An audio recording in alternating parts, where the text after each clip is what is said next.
Welcome, cricket maniacs, to the day two recap of the Boxing Day test. What a day we have had at the MCG. Australia flexed their muscles, India tried to hold their ground, and we were treated to a classic test cricket day that had everything centuries, collapses, and even a what were you thinking run out moment.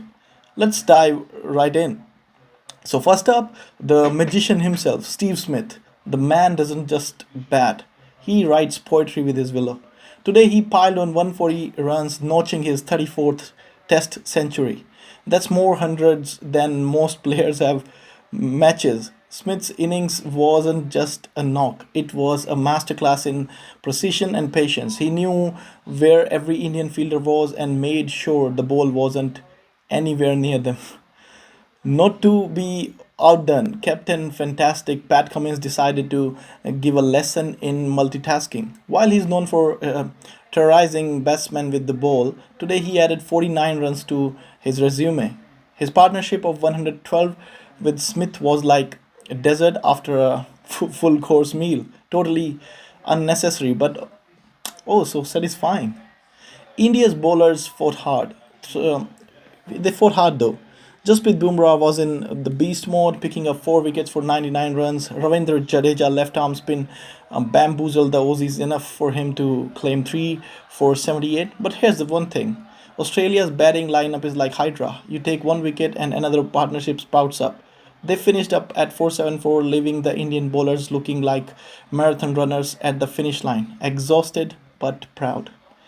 And then came India's turn to bat. Let's just say the start was forgettable. Rohit Sharma, who we lovingly call the hitman, scored a whopping 3 runs. Yes, three.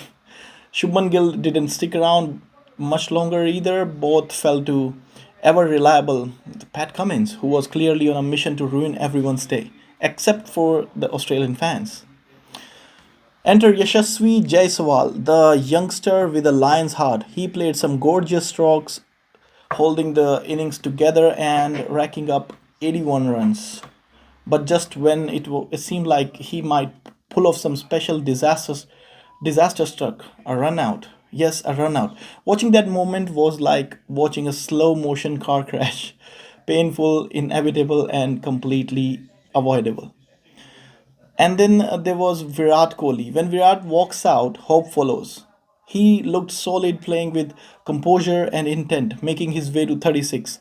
But just as fans started to breathe a little easier, Scott Boland struck.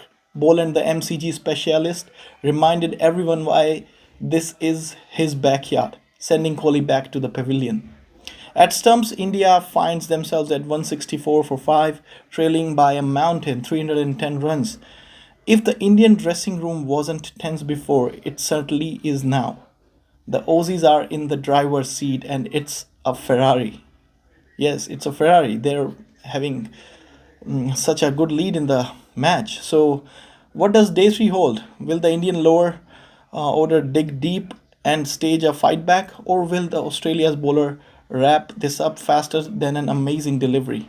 One thing's for sure: Test cricket is a game of glorious uncertainties, and tomorrow promises more. And that's your day two wrap, folks. From Smith's majestic 100 to India's "Why did you call for that run" moments. It's been a day to remember. Thank you for tuning in. Stay cricket crazy and don't forget to come back tomorrow for more of this epic contest. Until then, keep the faith, keep the humor as always. Keep loving the game.